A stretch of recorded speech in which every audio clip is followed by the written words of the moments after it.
Those bells are the sounds of a Christmas episode, a special Christmas episode of this Town Tailgate podcast. What can we say about this podcast, Julio? I don't know. We talk about the Indians making a name change. We hop into the Major League Baseball acknowledging the Negro Leagues as part of the past. Maybe a little bit too late, but we dive deep into it and how we feel about that. Then what do we talk about, Julio? We got some A's news. Not really player moves, but a lot of organization stuff, including a new team joining us in the major leagues or in the minor leagues, as well as a familiar face becoming a bigger part of our coaching staff. But of course, it's December 21st. It's officially winter, which means winter meetings. What are we going to talk about? Not a ton. A little bit of quiet on the Western Front, but we have a few moves that we talk about. A big bat going to Boston, an aging pitcher going to Tampa, so on, so forth. And then finally, we finish it off with it's Christmas season, our MLB Christmas Santa wish list. What we want to happen in this next coming year for the MLB season. We're hoping for it for Christmas, and we're hoping that Santa delivers on it. So stick around, check out the episode. Here it goes.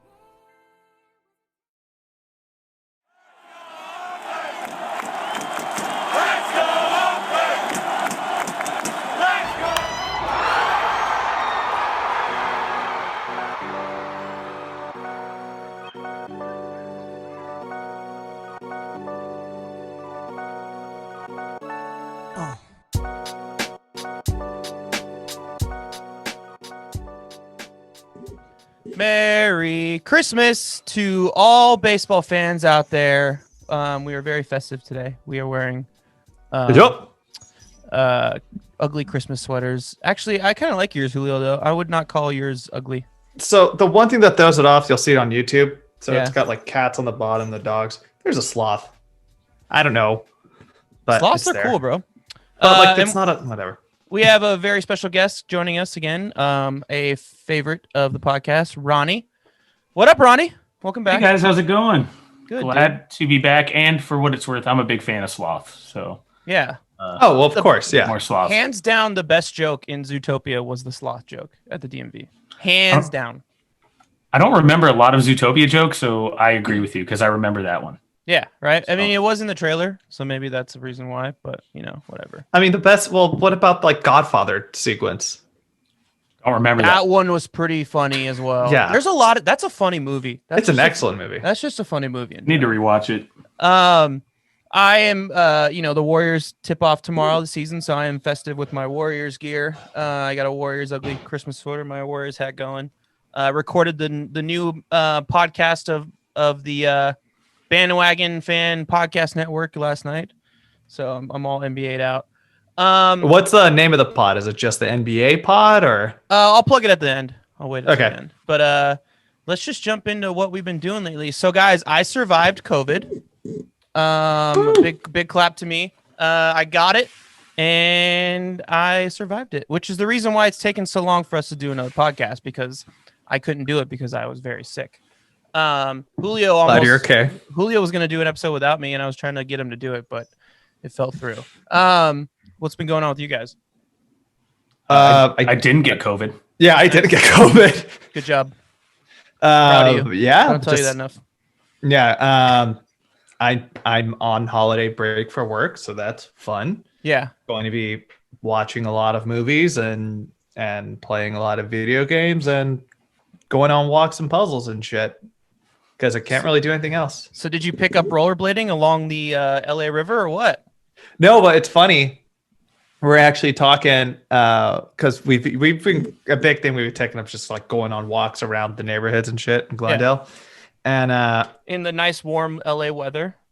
Yeah, 80 degrees today. The frigid winter of LA. I hate it. I love it. We were bragging to a couple of our East Coast friends. I don't know. Does Ronny know the Schlatters? No, I don't think so. No, I don't believe so. He was in my college program. Oh yeah, we have 15 feet of snow outside, and it's like 20 degrees, and we're like, oh, that sucks. It's a very nice 71 degrees today. I'm enjoying it so much. I might wear a light jacket. Yeah, You know, when it I might gets just dark. bring it with me. Yeah. Yeah, exactly. But we're talking about our next walk. We're gonna go on a walk tomorrow morning along the LA River. There's actually this really bomb, and can't believe I'm saying this. This really bomb vegan bakery called Just What I Needed. LA has changed you. Congrats, man. Yeah. And, dude, you're here's a true LA. And that's the thing. I'm kind of just like, oh, cool, whatever. And I'm like, it's super good. So what's it called? Give it a plug. No free plugs. Just What I Needed. Like Just What I Needed. N or KN. Oh my God! Of course. I will never go there, so it doesn't matter. It's pretty bomb. I know. Ronny, how are you? I believe you, but yeah. Good. Just getting ready for sports, man. I'm excited. Basketball starts this week. Yeah. The hockey news is kind of like all the divisions are kind of wacky, and excited to talk baseball with you guys. So, yeah, man, just chilling. Excited for the holidays. You've been playing anything lately, or? I have like 300 crowns or something on Fall Guys. Did you get a PS5? No, I did not. I haven't got either of the new consoles. I'm gonna wait probably until like early next year. Aside from that, just Fall Guys and Hades, and that's it. Entire life. Did you get Cyberpunk by any chance on PC? No, man. I knew it was gonna be a disaster. I didn't want to like I don't know. You don't want to be the first one to test drive like a brand new like model of a car, right? Like you want somebody else to figure out what's wrong with it. Are you aware about this game? I'll do a quick little summary if you don't know about it, Chris. Cyberpunk? I have no idea. I've never heard of this. Is it only a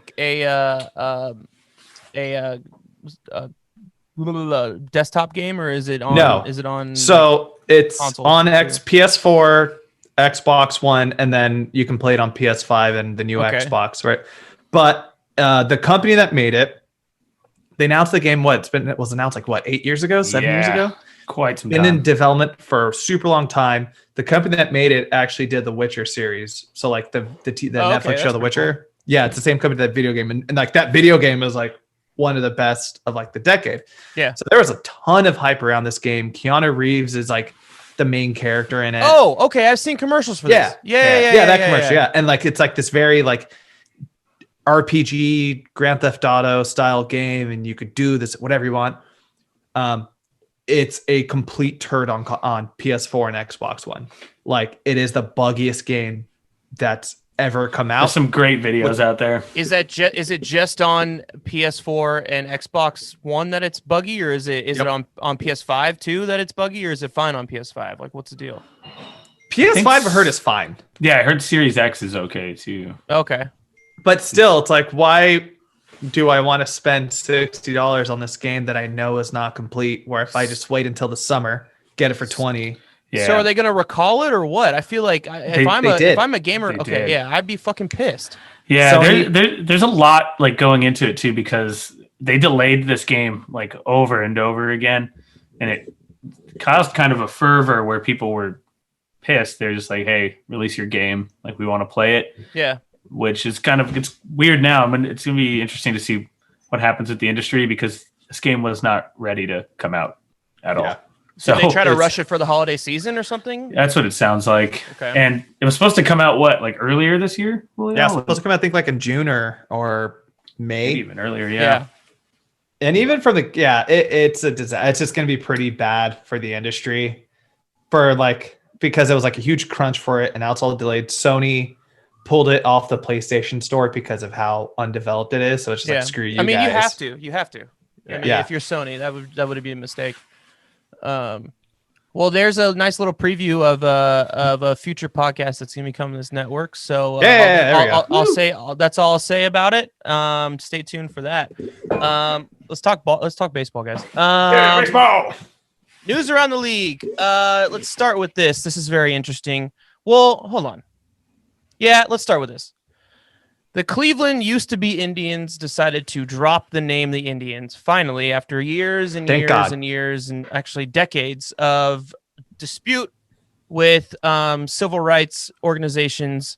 They have not announced their new name yet. They said they're going to announce it in a month, I think. They're trying to figure out what their names are, but I mean, they got rid of Chief Wahoo, like kind of, but not really. I think they make it a point to wear those hats like one game per like playoff series or something like that as a tradition, which is still stupid in general. Yeah, it's kind of ridiculous. They more or less got rid of Chief Wahoo a few years ago. It's been like a process, and they finally just dropped the name. I don't know. I mean, this is just a long time. This is a long time coming. That's the way I see it, Julio. I agree. There's not really much else you can say about it. It's been a long time coming.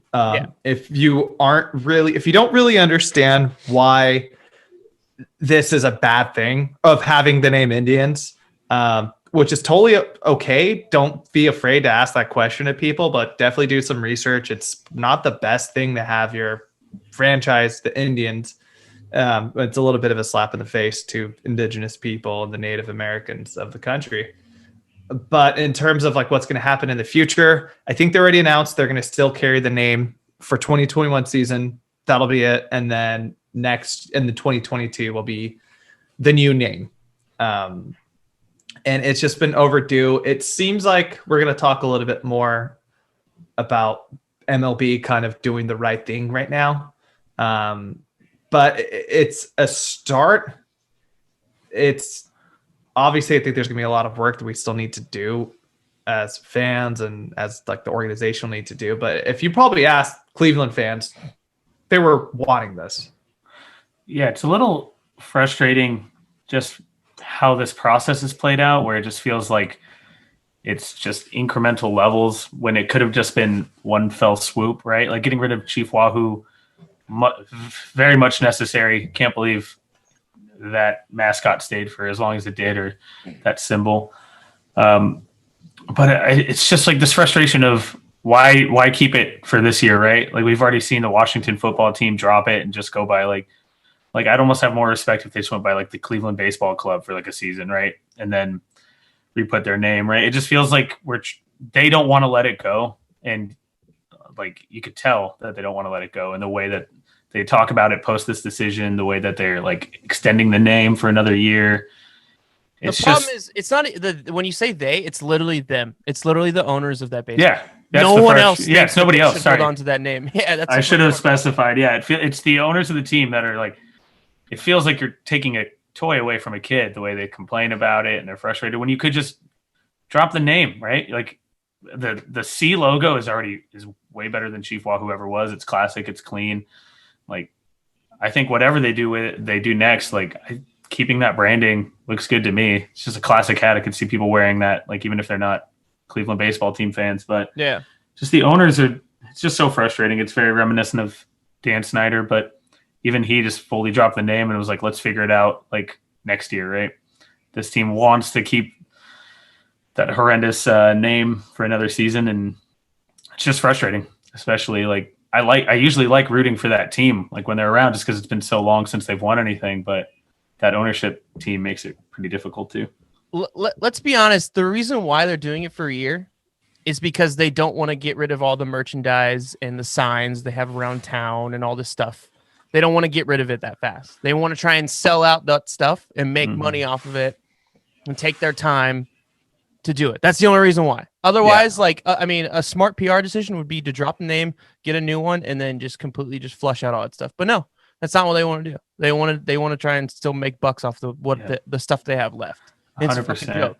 But I mean, that's what this league is just the listeners are probably tired of hearing about me and Julio talk about this podcast. Okay, boomer, and blaming the old people for ruining this game, but it's true, and this is 100% true. This is another instance of that, and it's just like I got in like a little bit of an argument with a friend of mine. And I changed his opinion very quick. I'm not going to call out that friend on this podcast, but Julio knows who he is. And he was saying like, this is so stupid. Like, why is that offensive? Like, why do they need to change it? Like, it's been there for so long. And I was like, okay, so let me explain it to you this way. I explained something and then Mason explained it. I was like, let me explain something to you this way. I'm a Mexican. So I was like, and that person is also Mexican. And I said, how would you feel if the Oakland A's were called the Oakland and I used a derogatory name? How would you feel about that? I think we all know what name that is. Let's just say Swimming Across the River. And he was like, well, that's pretty offensive, blah, blah, blah. I'm like, yeah, that's how like Native Americans feel. Like, basically, Columbus showed up onto this land and said, like, you guys are Indians. And they're like, no, we're not. And he's like, not even close. Nah, you're Indians. Yeah, we're going to call Exactly. you that. So a name for their race, for lack of a better word, that was given to them by a white race. How is that not offensive in any way? And then he tried to commit genocide on that race. So he named them, and then he tried to kill all of them. Yeah. So how is that kind not of offensive? A dick. Yeah, how is that not offensive? Like, everything about the name Indians for Native Americans is extremely offensive. Especially because it's a blanket term, too. Like, it doesn't get into the actual individual groups that were in that area. It's like a blanket term that's wrong. Exactly. So once we explained that to me and my buddy Mason, once we explained that to our friend, he was like, yeah, based on what you guys said, and I did a little bit more reading while you were doing that, I changed my mind. Yeah, well, they should change that name. It just instantly flipped. Yeah, which is why I'm encouraging, definitely do your own research and ask the appropriate people about this. But let's have some fun with this. You are the leading the commission to change the Cleveland baseball name. Give me some of your best pitches. Or you don't have to give me a best pitch. Screw it. Just give me a name. What would sound cool? I'll lead us off. The Beamers? No, Steamers. Cleveland Steamers. Why Steamers? The Cleveland Steamers. I'll let you look that one up, Chris. I think that's but I think that's the one they should go with is the Cleveland Steamers. Okay, all right. I like it. Sorry, Julio, I stepped over you. Go ahead. Yeah, so you're good. I think one would be like the Cleveland Rockers because Rock and Roll Hall of Fame. That was one of mine. There's some competition because the Colorado Rockies. Oh, the steamroll. I get it now. Maybe something like something with like the lake, with like Lake Erie. So like the Cleveland LeBrons. The Cleveland LeBrons would be good. I'd go with that. The Cleveland Eries. Monarchs. We would have Eries. What would your mascot? Hold on, what would your mascot be for the Cleveland Eries? Like a big ass ear. Just silence. Just a huge ear, like a play on words, like eerie. It'd be just like a kind of a creepy person. That's what it should be. Like that guy makes. Or it can just kind be of an like eerie feeling. Yeah. Oh, it does. I know. Other sports, every team has to have a mascot. Actually, no, they don't. Does MLB every team have to have a mascot? Angels don't have a mascot. No, the Dodgers don't have one. And they have the Dodgers. Well, Dodgers. There's a handful of teams that don't. Yeah. The Dodgers mascot's Mary Hart. Yeah. True. Yeah. Or we can go all in. The Cleveland Drew Carries. No, God, no. The Cleveland Drews. Just shorten it to Drews. Cleveland Drews. And then any Drew that's there gets in. Ohio. It was something that we were talking about earlier. Maybe something based on the news, which we're going to get into that news story in a second. Maybe something like a tribute to the old Negro League names, like the Kansas City Monarchs is one of the most iconic teams of that league. So maybe the Cleveland Monarchs would be kind of cool or something. We don't have to go through some of the other names because they're just racist. Like, I don't think we should name them the Black Yankees, but something like that that's not as offensive. Maybe we can go with that. But I don't know. Yeah, I think the Cleveland Rockers best identifies with Cleveland because they're Rock and Roll Hall of Fame. Oh, they have, man. The problem is it's literally Cleveland sports names are terrible. Cavaliers? I think Cavaliers. Cavaliers is cool. Browns? Come on. If Cavaliers is your like high watermark, you got to come up with something better. Rockers would be 10 times better than either of those names to me. Maybe like an iconic like Indians coach or something. I mean, like that's what the Browns did. They named it after Paul Brown. Yeah. So, I mean, I don't know. Yeah. The Dobies. After Larry Doby. Maybe. I like that. Actually, I like that. Okay, well, not necessarily Doby, but if there's somebody Satchel Paige. Cleveland Pages. Yeah. Although that would be a book would be your mascot. Well, at this point, you don't really need a mascot, right? Like, just get something that sounds cool. Or the satchels, and it could just be a big ass satchel. Just be a bag. It's a man purse. I hope it's something kind of classic sounding, like Monarchs or Rockers would be good. Just something like kind of like straightforward. Just because when I like Cleveland to me is like just a classic baseball team, right? Like even right now, like their design is just pretty straightforward, and I wouldn't want them to mess with that. Like I don't want them to try hard for anything. The Cleveland Jobus. I feel like that's just adjacent to like or the like that's not that far off from what they have, which means that's probably what they'll choose. The ownership team has proven that's probably they'll be like, what do you mean this is better? This is or the Cleveland Wild Things. Just trying to think of Major League now. We really don't have to spend the rest of this is just the Cleveland Things. We can move on to the next. Let's move on to the next item. All right, so it's not official, but it looks like baseball might be delayed until May because they're hoping that the vaccine will be mass produced by then, and it'll cover their asses. I'm not surprised that they're trying to make this move. They're probably like, oh, guys, we could probably get the vaccine earlier before everybody. So they're doing the opposite of what the NBA wants to do. They don't want to take advantage of their power and hand it out to their stars. They want to do that. And the NBA is like, no, like there's people who actually need this vaccine that we should save. But no, of course, the old guys sitting over on the couch yelling about the young generation, they're the ones who want it now. But whatever. Yeah, this is frustrating. So frustrating for me. As like I was reading a few articles, like getting ready once you sent the outline over, and it's just both sides, like players union and the owners, they're just both trying to make themselves sound so good when neither of them are, right? Yeah. So you got the owners that are like, well, we want everybody to be safe, so we're going to wait for a vaccine. That's not true. You want to wait as long as you can so you can get people in the seats so you don't lose a bunch of money. Yeah, I have more respect if you said that. And then the players on the other side are like, no, we proved we can have a full season. No, you didn't. The Cardinals, like, they didn't even play all their games. Mm-hmm. Justin Turner got COVID in the World Series and still played half the game. And you probably infected his entire team. Yeah, you definitely didn't show that you could follow protocols because there was, like, no real protocol set in place. Yeah.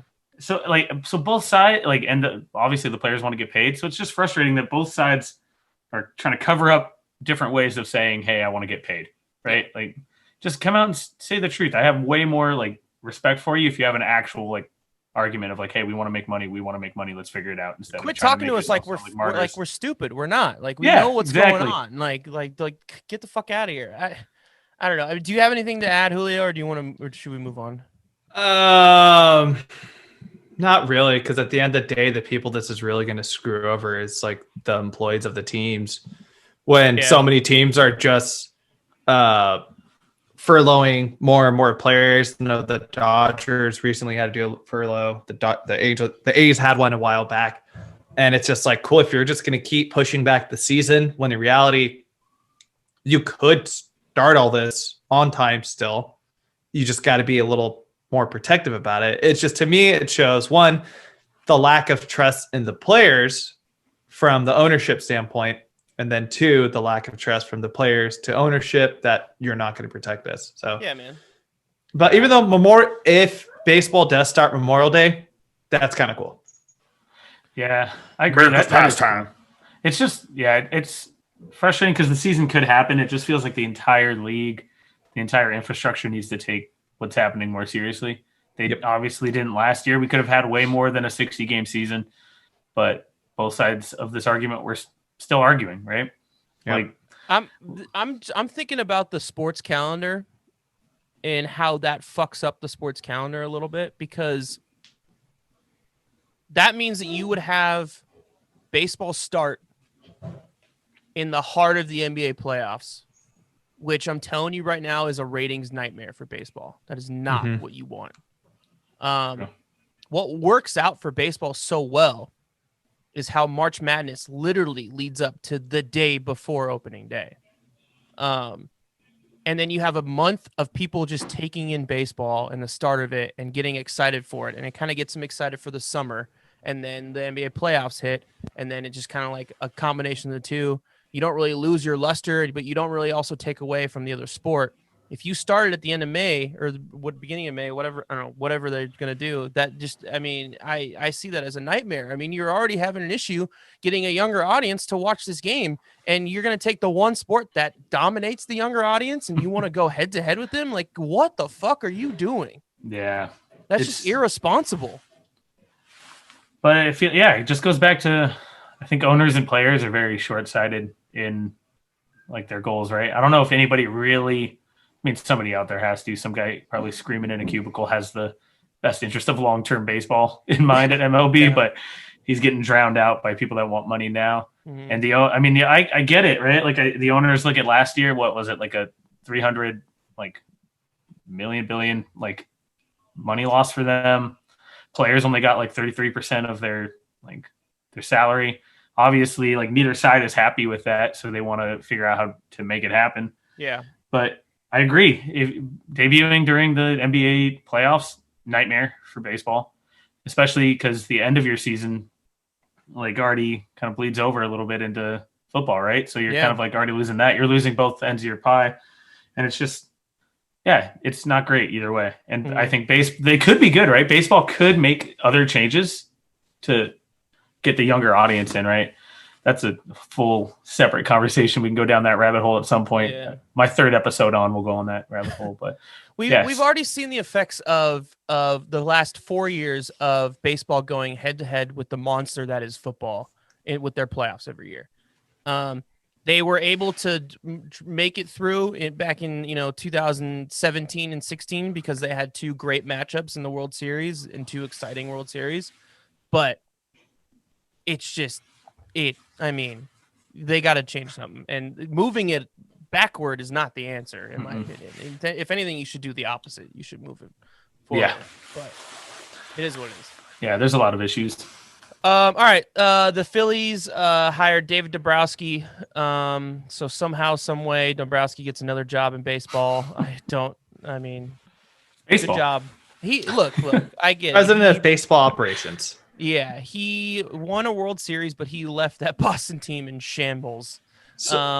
He did great things with the Tigers. He won a World Series with the Marlins back in the 90s. He's definitely probably a future Hall of Famer. But, I just feel like the game just passed him by a little bit. I don't know. No, look, I love it because his big thing is if you give him the money and you let him do what he does with your farm, you're going to be in a World Series. You'll be in a World Series within, if you look at these last three teams he's helped manage where he actually went on in with this philosophy, you're going to be in a World Series in the next 2 to 4 years. And this is one of the great teams that I thought he should have gone to. I was thinking if he went to somewhere like the Angels, where kind of gut out whatever farm they have and just go all in with Trout and Ohtani while they're in their prime still, or a team like the White Sox, if they would have done that, it's awesome. Philly's a perfect place for him to go. Bryce isn't getting any younger. Rhys Hoskins had a really good year last year. Who's their ace pitcher again? Aaron Nola, but didn't Aaron Nola leave? No, he's not. He's still there. But that's the perfect team where it's these guys are ready. They just need, and they were pretty disappointing this year, but they just need that extra little push over the top. And if you get somebody like him who knows how to run an organization to get you to a championship level, then screw it. And I'm sure if you were to ask any Red Sox fan from 2018 and any Marlins fans, all 5 of them, about 97, and even the early 2010s Tigers teams, if you were to tell those fans hey, it was a worth it, they'll probably tell you because you saw your team successful. Even though the Tigers didn't win, you're gonna have 3 or 4 guys in the Hall of Fame alone on that team. So it works. It's just a risk. Julio, you give me the money, then and I listen to my scouting department. Yeah, I'll win a fucking World Series. Get the fuck out of here. I see where Julio's coming from because I don't actually feel. I'm not actually upset, Julio. That's just very good way to do it. You look like you're well, fuck you, Chris. Yeah, what the hell, man? I see where Julio's coming from because the Phillies have this I don't want to call it panic, but they want to win now, right? They've been meaning to win now. Everybody keeps saying, hey, watch out for the Phillies, and it just doesn't seem to happen. And like Julio says, they have the pieces, right? Everybody keeps saying they have the pieces ready to win. They should be getting better. And this is a move that at least projects that you think you're ready to win, right? We're bringing in a winner, bringing in somebody that's brought other teams to the World Series. Will it work out? I don't know, because I also agree with you, Chris. I think the game's passed him by. I think there's other people out there that would have been in more exciting and I mean, probably guys, better long-term fit. But Yeah. he's no Tony La Russa old. I mean, he's 64. There's only one of those. That's why I'm happy. That's why I'm having a beer on the show for Tony La Russa. Oh man, wait, what? You want me to save Tony? I'm not going to go on a save Tony. What are you going to say about him, man? Nope. Thanks, Tony. Thank you, Tony, for all you did. Oh, I forgot we're both in the same boat with that. Yeah, exactly. Right, yeah, I mean, we'll see. I mean, they're in a tough division now, especially with the owner who's willing to spend money up in New York. So I don't know. It's just they got a lot of work to do. So we'll see. They got some guys to build around, but who knows? I mean, if they let Didi go, then I don't know. There's a lot going on there. All right. Last couple pieces of news. Howie Kendrick retired about an hour ago. Pretty breaking news. Yeah, just found out. Wow. I mean, legend in his own right. He played for a lot of good baseball teams. I mean, he won a World Series with the Dodgers. Oh, no, he didn't. He wasn't on that team this year. He was on the Nationals, man. Yeah, he was on the Nationals. NLCS MVP. Yeah, he won a World Series with the Nationals. He was on some good Dodgers teams. And he was on some very good Angels teams. So, hell of a career. Ronnie, yes. Do you have any Bat Boy stories of Howie? I do. Yes, I was hoping for that. Nice. Yeah, I saw this news come up a little bit before, and I think I brought it up last time I was on the show, but Howie Kendrick was easily one of probably the top 3 nicest guys that I ever met in the minor leagues. I was lucky enough to be a Bat Boy when he was just playing on the Rancho Cucamonga Quakes, Angels affiliate at the time. Nice guy. Went up to the majors, came back for rehab, and was about 3 times the size he was as a minor leaguer. Damn, just huge, steroids. just huge. Maybe, who knows? But never changed as far as like being such a nice guy. And I think like, especially in the minor league level, right? There's like a lot of guys are just focused on kind of getting to that next level, right? Like progressing, making the majors, and Howie never treated like Bat Boys or staff as anybody like lower than him. He was always like a pleasure. He talked to fans, signed balls. There's other players that I could name that weren't even like a quarter as nice of a guy he was. Hated watching the Nationals beat the Dodgers that year, but he was one of the few people on that Nationals team I was happy to see win a ring. So it's sad to see him go, but I mean, heck of a career. And he stepped up when it mattered, got that ring. Yeah, he's getting old too. I mean, it makes sense. Yeah. 37. We'll always have the World Series home run when he hit the turbo time with Adamine in the dugout. Mm-hmm. They did like the vroom, vroom, vroom. That's a very fun video to watch. If you guys haven't seen it, YouTube it. It's hilarious. Just watch Julio do it. Yeah, exactly. Watch Julio do it. That's my turbo time. All right, last but not least, what do we got, Chris? And the MLB finally acknowledges the Negro Leagues as part of Major League Baseball.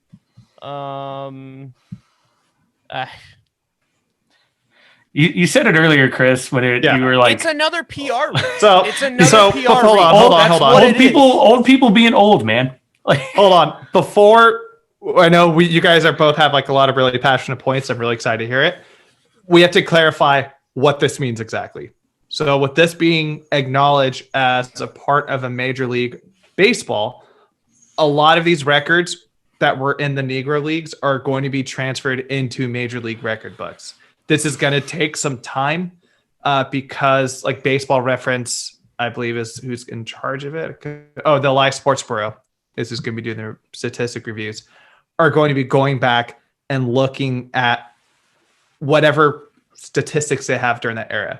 So there's a really good possibility of somebody like Josh Gibson, who is like regarded as like the best Negro League player of all time. A lot of that stuff is going to be transferred over. And they're saying there's a possibility that there's stories he hit like 800 home runs. And there's a possibility if all those are going to be accounted for and put in, he's going to be the new home run leader. They say that if he would have been in Major League Baseball, he would be considered the greatest baseball player of all time. Like he even was better than like Willie Mays. Like that's how fucking good he was.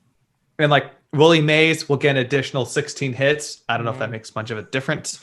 But also one of his teammates would get his career average go from 293 to 304.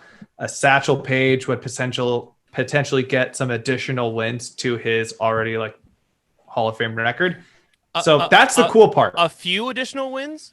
I mean, like 100 something. He's gonna a handful. Get I wasn't as much as I thought. Yeah, he's gonna get He's gonna get a lot of stats. I mean, he only played, let's see, 5 seasons in Major League Baseball. He played 24 years in the Negro Leagues. 24. So they're saying it's going to be at least 150 because it's like what qualifies as a win back then to what is a part of like the MLB statistics could change. But these guys were all pitching back to back like 9-inning games anyways. But so that's the good part. That's if you didn't think that Satchel Paige was one of the greatest 10 pitchers of all time, you're gonna look up Baseball Reference in about a year and be like, "Fuck." Yeah, and it's just gonna be mind blowing. That's great. It's great for the history of baseball for the sake of like so many of these players have been lowballed through history because they've never had the acknowledgement. They've probably never had as much funding as they should have received. And now they're going to. So that's great. That's fantastic. I'm happy that baseball is embracing that. But now time to tear into it. Yeah. Who wants to go first? Chris, do you want to go first? It's just a fucking joke, dude. It's like it's Major League Baseball is Mr. Irrelevant in the draft. They're always the last guy picked. And they could be a top draft pick. They could be a top recruit. But they just don't get it. And they're just not in the film room. And they're just not in the weight room. And they're not trying to be the potential that they want to be. They're the last guy who crosses the finish line at a marathon. It's like they're blatantly stupid. That's the best way I can say it. Like, it's just, this should have happened 40 years ago, but it didn't. And now that league is struggling hardcore for PR, especially after a year of social justice reform and revolution, I would call it. They're like, oh, you know what we should do? Because you know what's an audience that we're really like not like clinging with, because we're not getting a lot of black baseball players to play Little League and to be professionals. Every single year, the amount of black Americans who become professional baseball players just goes down and down. They're like, you know what? These old guys who are just morons are sitting on the couch and they're like, you know what'll do it? Let's acknowledge the Negro Leagues. You know, then all these black kids are going to be like, yeah, I could be a baseball player. No, that's not how you do it. Like, that's just not how it's a PR move in a year of social justice reform. And it's just a joke. And the reason why the sport is dying in the inner cities is because Major League Baseball does nothing to fund Little League programs in the inner cities or fields or equipment or any of this stuff. They do nothing to do that. They leave it up to the local, funding government or whatever. And that's the reason why only white communities and suburbs have baseball programs, because they're the only ones who can afford it. It's a joke. And this is just, it's Major League Baseball. It's just everything just going over their head once again. And they're just completely clueless and they have no idea what's going on. And if you just did a little bit of research and had a little bit of an open mind, you could figure this out. Just like I just solved it right now. I just solved it in 5 minutes.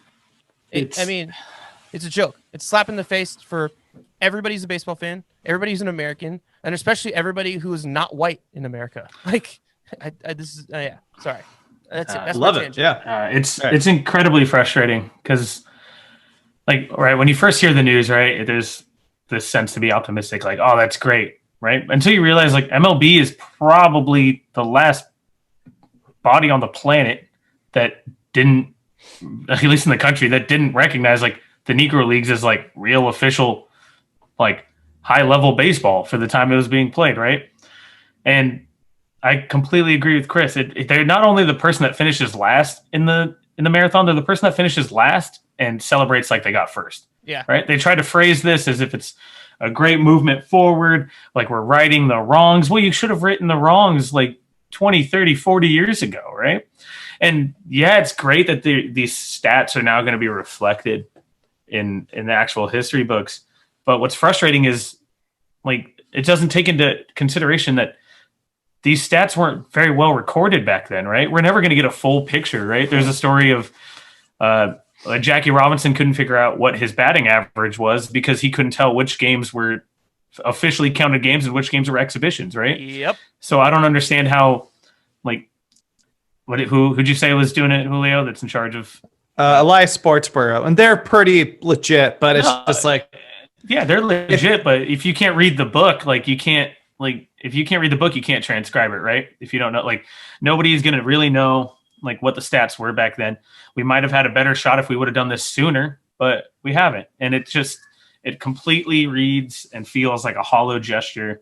And yeah, the sport is dying, and it's dying because of these empty gestures, right? Mm-hmm. It's very not on the same level, but it's similar to how they banned like all the videos and stuff on the internet and didn't let it thrive like on social media. Instead, took like everything down, right? Can I touch on something like, real quick? Just what you just said, because I just because I want to respond to that. So it's they're showing up late to the party, and then they're acting like they made the party better afterward. You nailed it on the head, Ronnie. Yeah. I wanted to do a little analogy on that. I pictured the meme of the guy that's like got a placing podium and he's like spraying the champagne. That's exactly what I was thinking. But like every other sport, every other person placing in front of him is next to him. Like, all right, cool. They're just like sitting there like wiping the sweat off their forehead, like, woof. Thank God we handled this. And everybody's looking at them like, what? Yeah. And then they're confused on why they're not getting the reception that they want, right? Because everybody else has the brain and the eyeballs to realize like, hey, great, this is way too late. Everything else has already passed you by, right? And now we're wondering why inner city youth don't want to play the game. Like hockey does more with inner city youth than baseball does. Like, which is crazy, right? This is supposed to be our national pastime. This is supposed to, and they sat on that high horse for so long, right? Yeah. The unspoken rules, the gentleman's like agreements and things that you can't do, even though it was exciting for the game, right?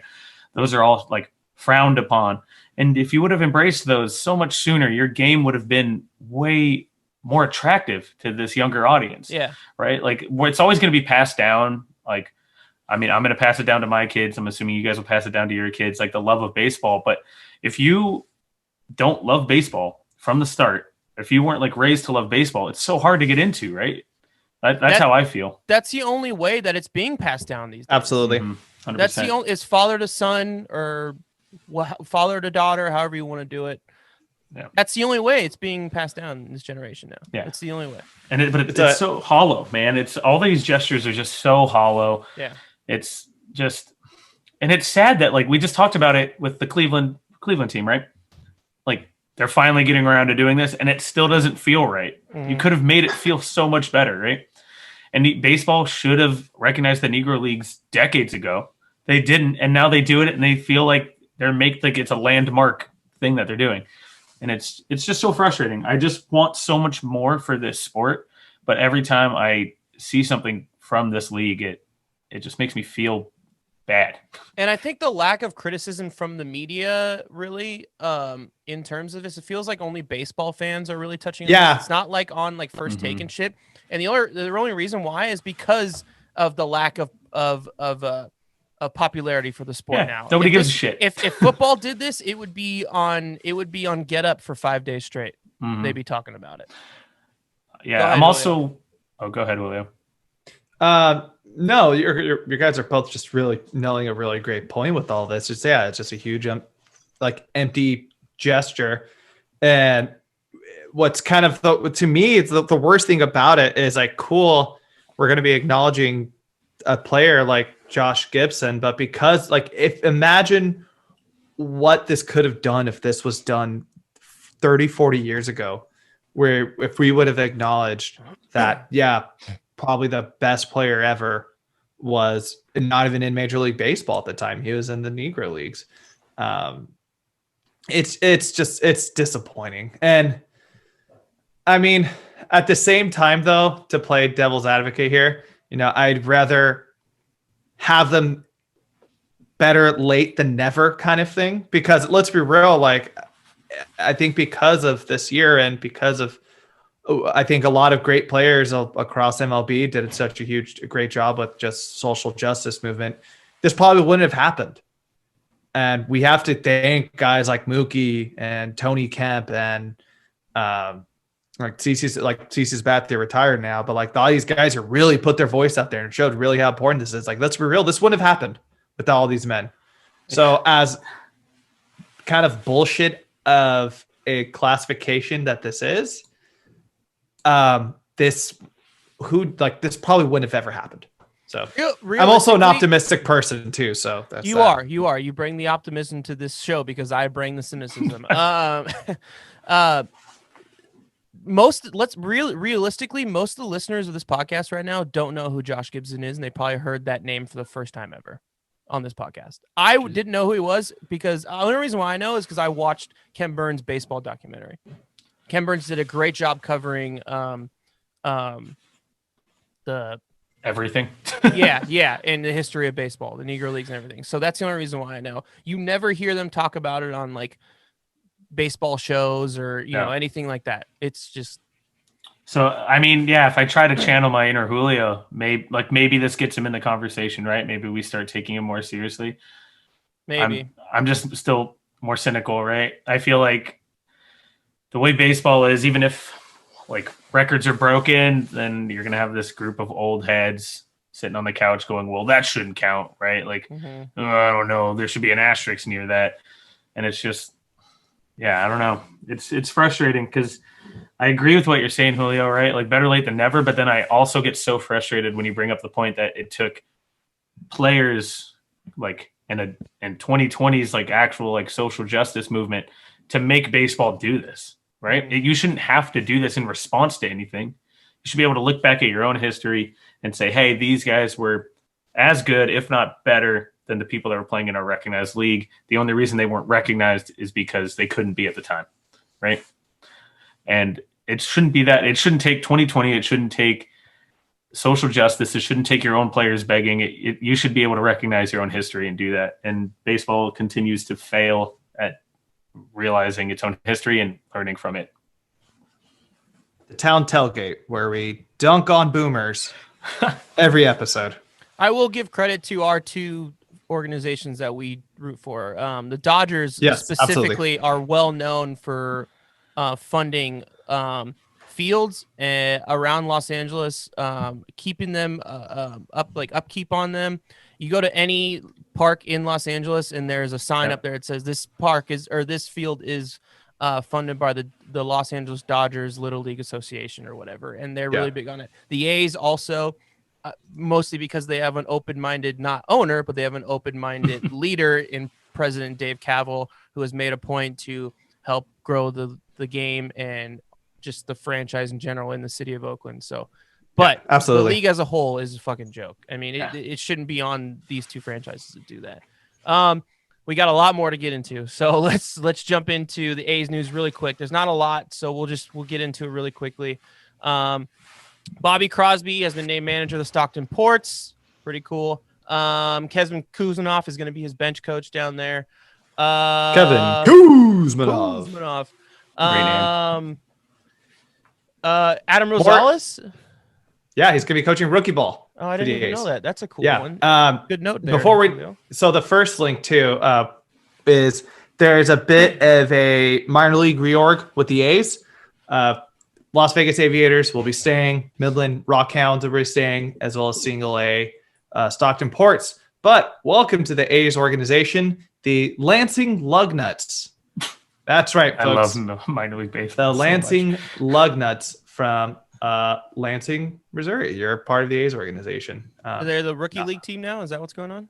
They are the Class A affiliate. I believe the Ports. Did they lower the Ports? They did that with the Quakes too. Oh, they lowered the Ports? Yeah, it's low A, I think.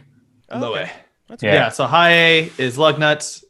Gotta love those Lugnuts. Hey, it's kind of a cool logo, but go nuts.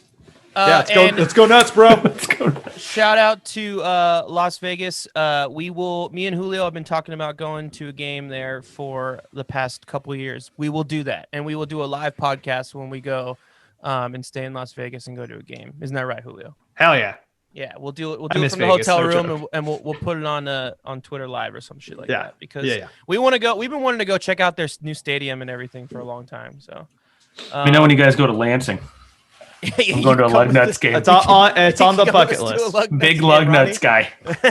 I'm buying merch. I'm gonna go look this up after the pod and find lug nuts. Jersey hat. Next time you come on, you're gonna wear like a hat and everything. Yeah. Big nut guy. Go nuts. Go nuts. It was Modesto. Modesto's minor league team was called the Nuts. Just the Nuts. They were the Modesto Nuts for a long time. It's great. Ew. Yeah. Really weird. Really weird. Really weird. Modesto Nuts. Some more coaching news. Mark Kotze has been promoted to third base coach. Which when Julio, because you sent me that tweet about that news, I was like, wait, did he get demoted? Because I thought he was the bench coach, and I forgot he actually left that position 2 years ago. I think it was his wife had like some medical issues, so he had to step down. But then he came back to the team last year. He was a quality control coach, and now he's going to be third base coach. That's pretty cool. So, which is, not to get too far into it, huge win for the A's. There is a lot of rumblings of him potentially getting some coaching jobs around the majors, become like an actual manager. So awesome. He's going to be staying. If things don't work out in the future with Beaumont, which hopefully things do work out, it's kind of new apprentice. But last but not least, Chris, shout out to our guy, Matt Olson. Just became engaged this weekend. So congratulations to Matt as well as his fiance, Nicole. And that is it for our A's news. Not much going on. I'm happy for you, Matt, and I'm happy for your fiance, but what a waste of just a good-looking man in the prime of his slaying career. He could just be going for many more years, but no, he's just taking it away. Chris, are you going to take a cap off? One-woman man for the rest of his life. I would, but then I have to take my headphones off, and then I won't be able to hear you guys. So I'll give you it's just, I'll take your face. Can we trade faces? Like, I would love to have that face. That should be the punishment. Okay, that should be the punishment for getting engaged. Yeah, you have to give your face to me so that I can use it from now on. Yep, new face. Okay, Arya. Congratulations. Stark. And congratulations to Matt Chapman. He also got engaged as well. That's right. Matty Chaps. All right. Now it's time to talk about the thing that we hyped up so much in our last episode because said winter meetings. It's going to happen. It's a lot of news. What a disappointment. Yeah. Bummer. So a lot of free agents still left. We'll talk about that later. But we won't spend too much time on talking about what we think about all these guys. But here are some of the bigger moves that happened so far. Angels have re-upped. They signed both Iglesias, Julio, and Enrique Iglesias. Yeah. Oh, my mistake. Jose Iglesias and Rafael Iglesias. Enrique, I think, is a singer.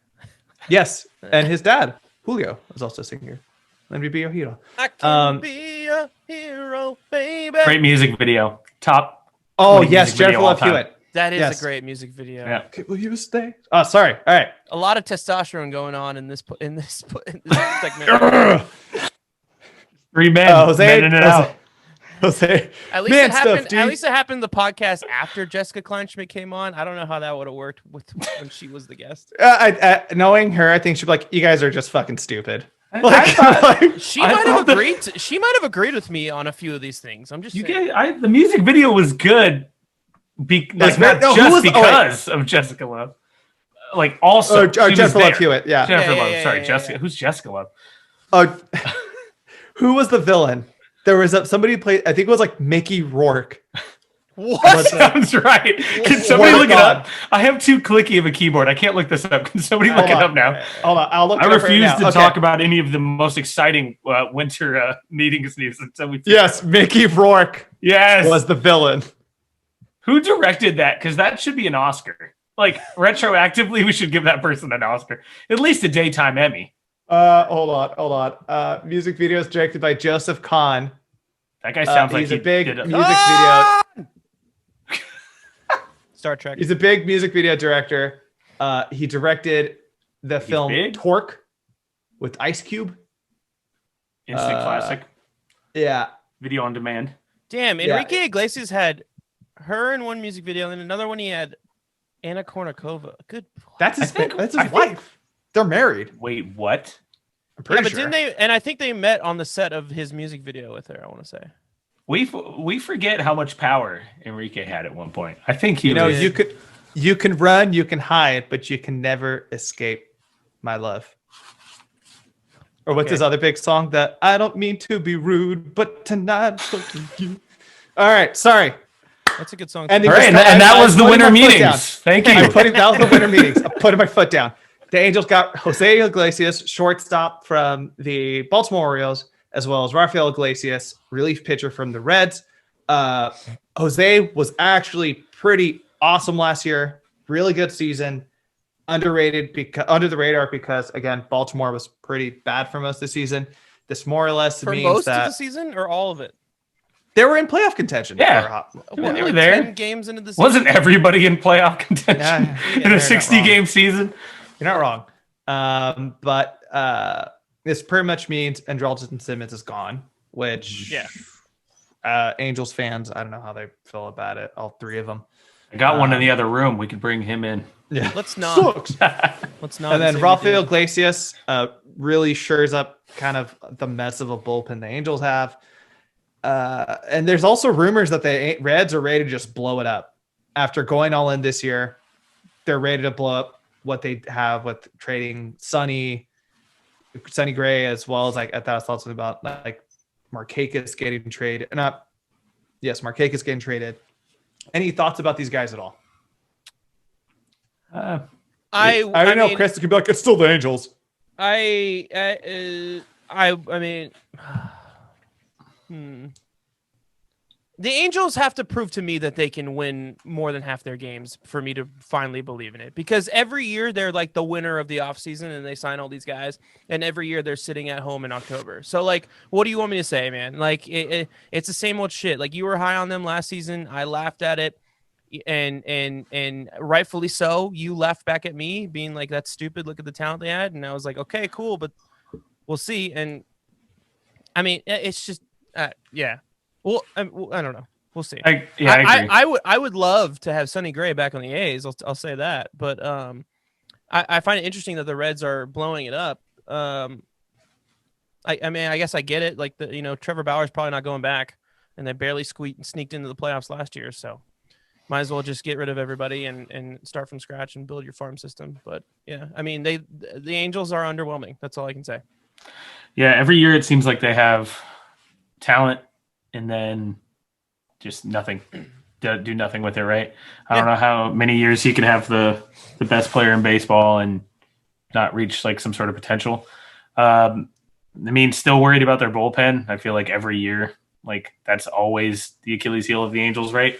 I mean, this makes the lineup is still solid, right? It at least should be in some way, shape, or form. Should put up runs, should create offense, but they just can't seem to close out games, and it's been their problem for seems like years now. So as far as the Reds blowing it up, like seems a little soon, but kind of agree. Like, why not? Try to build that farm system, see what you can do. I mean, it's kind of probably pretty disappointing if you're a Reds fan. Like, there was some potential there, but what's Nick Castellanos' contract situation? Is he still on that team? Yeah, he signed a deal in the offseason. He's a free agent 2024, 4 years, $64 million. Wow, that's a pretty. Damn, that's kind of a steal. Yeah, I would love to have him on the A's too. Yeah, I mean, that's a hell of a good deal for Nick Castellanos. He's only 28 years old. Yeah, wow. Yeah, he should have got it. I wouldn't be shocked if he gets $100 million this next contract. It's kind of funny that you're saying how the Angels, though, Ronnie, are like always win the offseason and they just never find a way to finish. And it's only appropriate that as LA quotation marks second team, they're doing that where it's like they're pretty much the Clippers. Yeah, 100% at this point because of that stuff like that. So nothing doesn't really move the pen too much. Iglesias, guess which one? Could have a pretty good start with Jose at short, but we'll see. And look, man, like I don't blame their ownership. They're trying to spend money. It's their scouting department is terrible because they always sign these guys and then they go to shit 2 or years later, and they're stuck in these massive contracts. It's just like you gotta get some better front office management in there because whatever they're seeing and whatever reports they're getting on their health, it's not working out. Especially their pitching. Their pitching, it feels like they go into the season every year with like 2 pretty solid pitchers at the start of the rotation. You know, both those guys always get hurt, so it's just like, yeah. They don't build within either. It just feels like they always go and get some guys, but there's no Angels guys, right? There's like Mike Trout was like the last one I could think of. They had that one prospect come up last year who was decent, right? Julio, what's his name again? God, I'm spacing on his name. Joe Adell. Yeah, Joe Adell. Yeah. We'll see what he does, but I mean, there's like the first one since Mike Trout. Well, there's some talk that Joe Maddon's like he's probably going to be back in the minors next year, at least to start. Adele is? Yeah, well, the same thing happened with Gavin Lux with the Dodgers. There's so much high up hopes on him, and then he kind of stayed in the minors. Yeah. All right. Next up, we got the White Sox. The Chicago LaRussas made a couple moves here. LaRussas. First and foremost, we have a reunion of sorts. Adam Eaton has signed with the White Sox. If you don't remember, he was a part of the White Sox trade to the Nationals, which in that White Sox trade, they actually got Lucas Giolito out of it. So that worked out well in the end. He comes back on a 1-year deal for the White Sox. Going to be patrolling the outfield out there. Pretty good deal. But the big move, they went and traded for Lance Lynn. Lance Lynn had a fantastic year with the Rangers. A lot of talk about him getting moved at this past trade deadline. He will be be a part of the Pale Hose team. But the White Sox are sending Dane Dunning to Texas. Dane Dunning, if you don't remember, rookie this past year with the White Sox, had a pretty solid year. He pitched in Game 3, right? He was the starting pitcher, Chris, during the an AL wild card against our Oakland A's. And he pitched pretty well, man. I mean, like, we started getting runs on the bullpen, not really him. Like, he pitched a good game. Yeah. So guess what? We're going to see him a lot more. Yeah. But this talking about teams ready to go all in. This is the team with the White Sox making this deal with how great Lance Lynn has been these last couple of years in Texas. They're ready to move up to that upper echelon. I'm excited. Yeah, I mean, this White Sox team, now their rotation stacked, their outfield stacked. I mean, they're ready to go. They're ready to play. Like, they're going to probably win that division now. Yeah, they were darlings last year, and now the expectations are there. So I'm excited to see what they do, see if they actually live up to it. But now there's weight. Yeah, there's only one thing and one thing only holding him back. And we've talked about him a lot already this podcast, so I'm not even going to bring him up anymore. Their alcoholic manager, yeah. Hey, man, the best managers of all time are alcoholics, okay? You're not wrong. I have no proof of that, but it seems right. All right? It seems true. And hey, and you know, with the Rangers deal, I don't hate that trade for the Rangers either. That's a solid deal for them too. Like that's a star to build on for the future. Like that's not a bad trade. I think both teams won in that scenario for sure. Oh, absolutely. Yeah. Realistically, they weren't going to be contending next year. They were going to ship him, and then he was going to be a free agent in the 2022 offseason. So why not cash in while you can? Dane, again, had a really solid rookie year. I would imagine he's going to be a part of this rotation for years to come. He's locked up till 2027. Yeah, so he's not even up to arbitration deal. until 2024. Jesus, great deal on both. There's honestly both teams come out huge winners on this deal. Yeah, they're not the only team at the AL Central that made moves though. That's right. The Kansas City Royals have made a couple moves. They're bringing back their old friend Derek Holland. He's going to be in the back of the bullpen once again.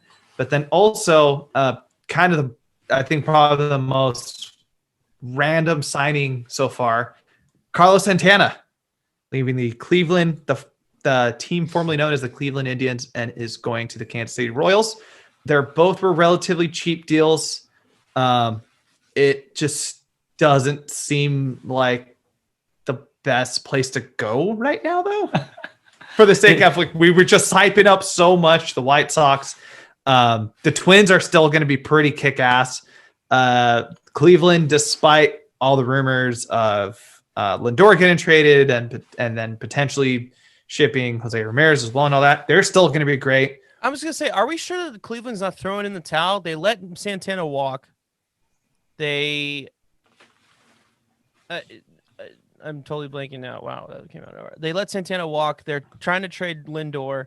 I mean, this is really weird. I can't tell what's going on. Or they just don't want to spend money, so they're just like, fuck it, we'll just go with who we got. I mean, it's just weird. It's a funky move. Yeah. It's because and you gotta credit their ambition, but the reality is, unless they know something we don't, which they probably do, the odds are they're not going to be better than the White Sox or the Twins. And then if you go around the rest of the American League, they're not going to be better than the A's or Houston or New York or Tampa or Toronto. The reality is why make this move? Maybe flip Santana at a later point during the deadline if you realize, oh shit, this isn't going to work. Let's flip him, see what we can get out of him. But it's a big head scratcher. Yeah. Yeah, it feels like they're trying to blow it up without actually fully blowing it up, right? It feels like small bombs are going off and instead of just one gigantic explosion. For the Royals specifically, it just feels like filling in gaps that you need on a roster. I don't think the Royals are looking to contend. I don't think they have any hopes of contending, as we've already talked about. I think they're just trying to fill some spots and hopefully grow. But I was pretty shocked that the Royals made these moves. I'm just like, what? Is it just in the hopes to sell tickets if you can get people in the stadium? That's so weird. Yeah, but even then, they're not big draws because that's what they're like. I don't know. Santana's going to hit some home runs and it'll be cool. But well, who knows? There might be the one confused Missourian. Is that what they're called? Sure. Mizzou's. Mizzou's, sure. Who they'll see, oh, wow, Carlos Santana is on the Royals, and they're thinking they're going to get a free concert. I knew you were going to say that. Knew it. As soon as you said Carlos Santana. Bury a legend to Carlos Santana. One of the greatest guitarists of all time. Yeah, absolutely. I prefer that over this Carlos Santana. Oh, yeah, dude. So smooth. So smooth. This isn't a Major League Baseball move per se, but there was a lot of grumblings about it, and I just thought this was a good thing to talk about. As you know, KBO saved a lot of our sports watching lives during the regular season. Miguel Rojas Jr. was the KBO MVP. There's a lot of talks of him potentially finding a spot on a Major League roster. It's happened in the past with guys like Eric Thames, Jocelyn Bloom, pitcher for the Brewers, and that's not happening. He's actually going to Japan. He's going to be signed with the Hanshin Tigers. Was hoping to see him in the majors. He made a lot of grumblings, and we know at this point KBO is kind of a rejuvenation center.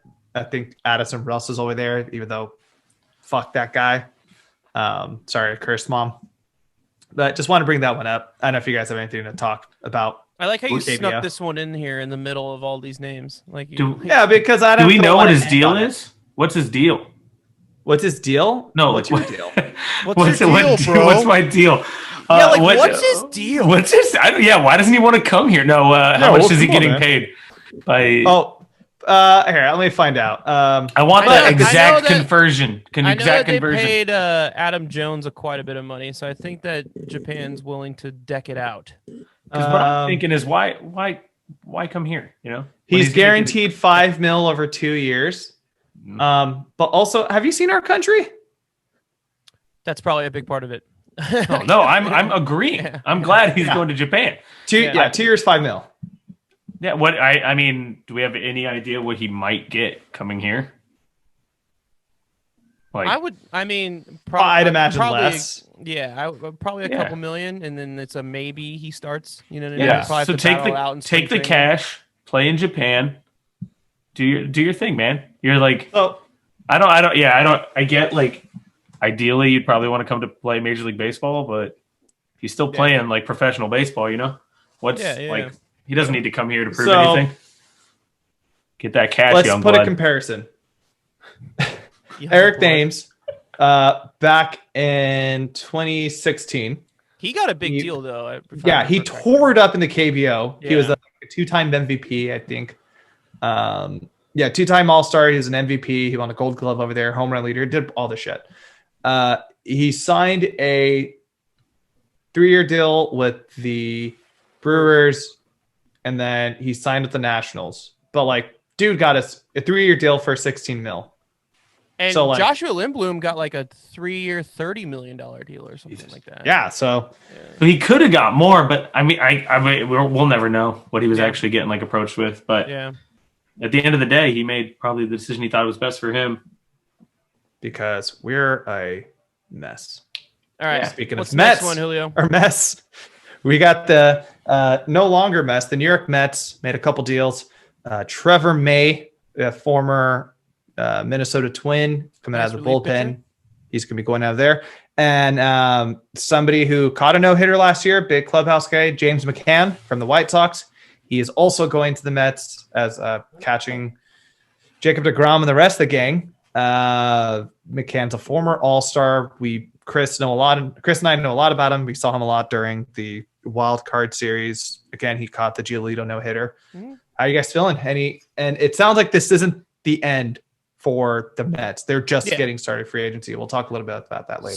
Solid deal. I mean, they just re-signed Stroman too, which is pretty nice. So they got their big three coming out of this rotation. I mean, it's solid moves. It's only going to make them better. It's not like doesn't blow it off the page, but they could maybe use another star going along with Mr. Pete Alonso and I don't know, Jeff McNeil. Sorry. Jeff McNeil, your fantasy. Jeff McNeil. Fantastic second baseman. Michael Conforto was pretty kick-ass. So, I mean, we'll see. We'll see what happens. I know Rosario's gone, I think, right? They waived him? I think so. Edison, I mean, he didn't really pan out for them anyway. He was like a top prospect, and he was hitting around like 240, and I don't know. I think these are the moves you make. Like, if you're a Mets fan, like, pretty happy with these moves. I'm pretty happy with the way things are trending, right? There's a lot of excitement if you're a Mets fan that things might turn around. And I think actually seeing that come to fruition in even a small way to start is just kind of reassurance, right? If you're a Mets fan, I'd like to see the Mets get better. And your best players are McNeil and Alonso. So you want to build around those guys. You don't need to bring in a star or anything. Just get complimentary guys that can help them out. Like a George Springer would be nice for them. Or, I mean, a Didi Gregorius would be nice for them. Just some guys, just some more bats. Yeah. I love Citi Field, too, so I hope the Mets are better. Next, we're going back to Texas. Chris is kind of bummed about this signing. Yeah. David Dahl, formerly of the Colorado Rockies. He was I wanted all-star. him on the A's so bad. Yeah. He would have been such a great outfielder for us. Instead, he's going to Texas, going to be playing with the Rangers. I believe it's a 1-year, more or less, prove it deal. He was an all-star because it seems like at one point, if you're playing for the Rockies, you're going to be an all-star just because he hit shit out of the ball. Yeah, he was an all-star in 2019, but he had a pretty down year. And then he signed a 1-year, $2.7 million deal. Yeah, definitely a prove it contract. I don't know. Let's see. I don't like. That ballpark is not very hitter friendly, as we saw in the playoffs, that's very true. Maybe he got there. He's like, "Oh shit, wrong stadium." Yeah. Oh no. So yeah, we'll see. I mean, I don't know. I don't have a lot of hope for hitters that have to play in that ballpark a lot. So hopefully he proves us wrong. But my thing with David Dahl is we need another left fielder, and they're looking for a left-handed bat. David Dahl is a left-handed bat, and he would be a great fourth outfielder to mix in with those guys. He's reliable. That's why I wanted him on the A's. So it was a bit of a bummer, especially when David Forrest came out and said that they're looking for a left-handed bat outside of the organization. So you're like, okay, cool. Who's probably a cheap option? David Dahl. They'd probably give him a couple $1 million, and he'll come and play for us. But I don't know. It is what it is. He had a pretty shit year last year, 183. That's not very good. Yeah. This year is such like a microcosm that it's so hard to kind of – that's why you see guys like him signing that low of a deal. Yeah. Speaking of guys like him, Hunter Renfroe. former Tampa Bay great, just played in a World Series, came for the Padres. He goes to Boston on a 1-year deal as well. Chris and I were actually pretty big fans of this deal for him personally because it's like the guy has a ton of pop potential. He was hitting bombs in Petco, and I can only imagine what he's going to do in Boston. Any other thoughts on this one? He's a right-hander, so he's going to be hitting up to the monster. But I looked up his launch angle. It's 19.7 or something. So he hits the ball high. So he's a home runner. He hits like 240, but he hits like 35 home runs a season. So it's like this ballpark is made specifically for his skill set. So when they first got him, I'm like, is he a lefty? Like, is he maybe hitting a left field or right field or something like that? Like, why did they get him? And then I saw he hits a very high fly ball. So he's not gonna have an issue in Boston. Which is what Boston needs, right? Like, yeah, they kind of got shit on all of last year, rightfully so, for the Mookie deal, and they need somebody that'll bring some sort of excitement back to that team, even if the team's not very good. Like, at least there's some excitement, and who doesn't want to see some home runs over the Green Monster? So, and get a little bit of like, media pressure off of what's his face, Alex Verdugo. Yeah, because he's probably getting a ton of heat from that Boston media, being the centerpiece of that Mookie trade. So like, if they can just get, if Hunter Renfroe hits a home run every third day just to get a little bit of attention off him, like that's just a good thing for that team. Yeah, I agree. And then last but not least, Ronnie, I'm excited to hear your 2 cents on this. Former Cardinal great Michael Wacha is replacing Charlie Morton in Tampa Bay. He will be joining that rotation. I believe this is also, it's weird. I have a feeling we're going to be seeing a lot of 1-year deals, but it was a 1-year, $3 million deal. What can you tell us about him, man? You've watched him for a long time. So I mean, obligatory Waka for everybody. Yeah, man, there were some years there where he really like carried us, especially get some really good postseason performances. I think back on what you're saying, like a lot of 1-year deals are going to come from this wacky season, just because, I mean, that's all the leverage is on the teams, right? Where, hey, you didn't perform in the 60-game season, so that's what we're going to base our deals off of. Good luck going to another team that's going to give you the same deal or less. For the Rays, I mean, it's not Morton, but it is a pretty solid arm to keep in that rotation. Interesting to see what happens to that team if they can keep anything up. But yeah, I'm happy for Wacha. It's not the worst place to be. Pretty solid foundation and a good front office. So excited to see what he does in Tampa Bay. I'll be honest with you, I didn't even know he was still in the league. Yeah, he really disappeared. Well, yeah, because that's what happens when you sign with the Mets, with the pre-Cohen Mets. Yeah, the pre-Mets. When they made those World Series runs, like he was fucking so good, and you're like, like him behind Wainwright, that's a solid rotation. And then he kind of fell off, and you're just kind of like, I was just like, what the fuck happened to that dude? Yeah, I mean that was the Cardinals was a great situation for him to be behind Wainwright, right? You being that second guy, there's less pressure on you. You're kind of looser. Everybody kind of probably preps for Wainwright, and then you come in and you're throwing heat. But yeah, going to the Mets, I mean, kind of before now, kind of a black hole. A little bit. We'll see. So we'll see now that Steve Cohen, new owner. Yeah, it seems like there's a ton of optimism going for the Mets. Lot from me. I'm Metman 89 on Reddit. So if you find me, I'm the guy who's hyping up the Mets all over the. We're getting Trout. I'm a supporter of any owner who's willing to spend money, and it seems like he's going to be a nice change of pace for this league. If it means that there's going to be some progressive changes, then I'm happy for that. And I think Chris and I also have a little bit of a soft spot for the second team cities. Yeah. If that so like definitely. The Mets of the world, not the Angels. The Angels don't count. That doesn't count. Yeah. Not even in the county. That's stupid. But you get the point. A lot of free agency. We haven't really talked too much about or who is still on the market. Trevor Bauer, George Springer, DJ LeMahieu, Marcell Ozuna, Justin Turner, Michael Brantley, Masahiro Tanaka, Didi Gregorius, Jock Peterson, Kike Hernandez. There's a lot of dudes still left. But I'm glad you're here because there's one person I really want to talk to you about, and I think you're going to cry. Yadier Molina. There's rumors of him talking with the Padres as well as the Nationals.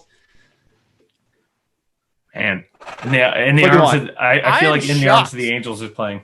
I am shocked that this is a thing like that. When I saw this on Twitter, I was like, "What? There's no fucking way Yadier is fucking going anywhere. He's gonna retire as a Cardinal. Like, what is going on?" So, like, this is pretty crazy to me. Yeah, I'm right there with you. I always imagined Yachty retiring as a Cardinal. I mean, selfishly, I hope he goes to the Padres, other than the Nationals. I hope he goes somewhere that he actually has a chance to compete. I mean, he's getting up there in age, but he's definitely like still a force on your team, right? Even if he's like a clubhouse guy, that's like a lot. That's a pretty good person to have in the clubhouse, right? Defensively, he's still really good too. Yeah. He's like Pudge. He's like a late exactly. Pudge. So I think there's value there. I guess like from a Cardinals point of view, I'd hate to see him go, but it really depends like what we're replacing him with, right? At some point, Yachty has to go, right? Yeah. And I think there's not a lot of sentimentality in sports, right? We've seen it go pretty bad if you keep somebody for too long and you put them out there, or old guys trying to relive glory days. So as much as it sucks, you're gonna have to cut the cord at some point. It doesn't take away from his fantastic years as a Cardinal. Obviously, I'd love to see him retire as one, but he's got to look out for him, and the Cardinals have to look out for them. So it is what it is. Sad. I'm gonna go cry now. You can mute yourself. That's fine. a few of these guys, the writing's pretty much on the wall. DJ LeMahieu, I mean, they've been in talk for a while. He's probably going to go back to the Yankees. Michael Brantley, same thing with the Astros. Who knows, but same thing. Tanaka, same thing with the Yankees. But some of these guys, I mean, like Springer, I mean, he's getting rumors. I think Springer's gone from a few places. Bauer, I mean, it's like every single day there's like a different team that's connected with him. Ozuna, like with not the universal DH, pretty limited on places he's going to go. Turner, I think he's out of Los Angeles. No offense. No, I agree. Yeah, I think he's gone. Yeah, I mean, Didi could go anywhere. There's a lot of places that could use him. Jock, Kike. I mean, I don't know. I mean, a lot of these guys are pretty up in the air, and with the way that free agency's been going, like, I don't know that we might not see them sign until like 2 days before spring training. It might be another one of those off seasons. Right. Where do we think Captain COVID's going? Justin Turner. Justin Turner. I could see him. I know Toronto's been pretty active in terms of markets of people trying to make some moves. I could see him going there, and I think that'd be like an awesome presence. Just having somebody with like now a championship experience and then a veteran around that super young team would be fantastic. Doesn't Biggio's kid play third base? He plays short. Oh, okay. Cavan Biggio. I think they're... What's his name? Cavan. Not Calvin? No, Cavan. Like, yeah, C-A, like a... It's very weird.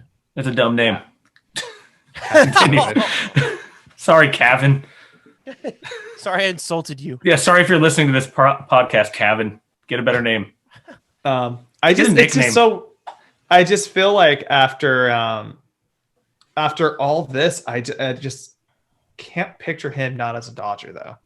Who's a contender that like he grew up a Dodger fan. He finally got his team, and that's where he really broke out and became a star there. So like I agree. I think I have a really hard time seeing him leaving. I think we're going to see what he values, right? If he leaves LA in general, does he go to a team that's going to give him a ton of money, or is he going to go to a team that's a contender? Right? I think he really wanted to win, and he finally won. But now what, right? Like, I wouldn't blame him if he took a crap ton of money, right? You got to. It's the twilight of your career. He's not going to get that deal. He's 36 years old. But he'll get like somebody's dumb enough to give him a good chunk of money. Somebody will give him like a 2-year, $30 million deal. Yeah. That's what I'm saying. And that somebody is the Arizona Diamondbacks. Probably. That's actually not a bad. That's actually not a bad guess. I'm gonna check their depth chart to see where I'm at with that, because I was just kind of just like throwing names out there, and I'm like, shit, they would do that. That sounds right, you know, like that just seems right. I was just thinking about maybe the Giants, but I don't know. Let's see what Longoria's deal is. Dude, can you imagine? So he signed through 2023. Yeah, I don't think that's. Do you happening. imagine that Turner wins the World Series for the first time for the Dodgers in like 30 years? It goes to the Giants, and or maybe like the Royals, because we've just decided that we decided the Royals don't care about anything. Longoria is getting paid a lot. Or maybe like Texas. Eduardo Escobar is the third baseman for the Diamondbacks, and he's a pretty utility dude. So he plays shortstop for them a lot too. Yeah. Let's start the campaign right here. Turner for Diamondbacks. Hey, but you know what, guys? This is an Oakland. Yeah, there you go. At the end of the day, though, this is an Oakland A's podcast. It is. We're here to talk some Oakland A's news. Ronnie, if you have anything to add, feel free to. I love the A's. Thank you. Appreciate you.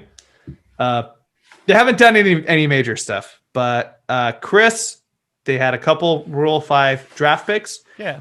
First is we heard a while back they wanted a left-handed outfielder to replace Robbie Grossman, and they did with Kai Tom. Great name. We don't know much about him. He came from the Cleveland system. But he was in the minors in 2019. He had 290, 23 home runs, and 132 games between AA and AAA. It sounds like they had him pretty high, but he's a short king, for the lack of better words. So that's probably why they were able to leave him go. Chris, how are you feeling about this? It looks like another surplus for the A's outfielders for the future, at least. Once upon a time, the A's selected a young man by the name of Mark Canha in the Rule 5 draft, and he ended up being one of our best players on the team, and currently is. So I have faith in the Rule 5 draft. It has shown us some success in the past. Nate Fryman is another good contributor to those early 2010s teams. So we'll see. We'll see what happens. Our outfield is set. But it's always nice to have that fourth guy like the Robbie Grossman to give those guys some rest in order if injuries happen. So if this is that guy, sure. Fine. That's great. We'll see what happens. Tony Kemp, we still have Tony Kemp. He could play outfield, so I'm not too worried. If we don't re-sign Marcus Semien, it looks like Chad Pinder is going to be our shortstop. So that takes him away from the outfield. So it's just, we'll see what happens. I'm not pessimistic on this one. I'm not optimistic, but we've seen some success in the past with the outfield in this Rule 5 draft. So I have faith in our scouting department that they found someone who can be productive. Go ahead. Go ahead. I was going to say, if I could jump in, Kai Tom is a much better name than Kevin. Yes. 10 times better. Kai? From Hawaii. Hold on, Ronnie. Way better. It gets better. His first name is actually Blaze. That's fucking badass. Wait, he has to be able to give one of those names to Kevin, right? Like, can there be a draft? Can there be a trade there? A name draft? Yeah. So, poor Kevin. I don't expect that. Chris, there's a potential at one point our outfield will be Blaze, Laser. And Bolt. Well, Blazer would have been cool too. But yeah, Laser. You guys make that. We have the Laser out there, and we got the Bolt and Blaze. True. Like, that's pretty tight. Actually, before we go on ahead and talk about this next guy they picked up, Chris, educate us. What the heck is the Rule 5 draft? So I wasn't ready. You should have let me know. I know I should have prepped you a little bit, but I don't know what it is. So I'm excited to learn. I'll kind of like kill some time because you explained it before the show. The Rule 5 draft. I got you.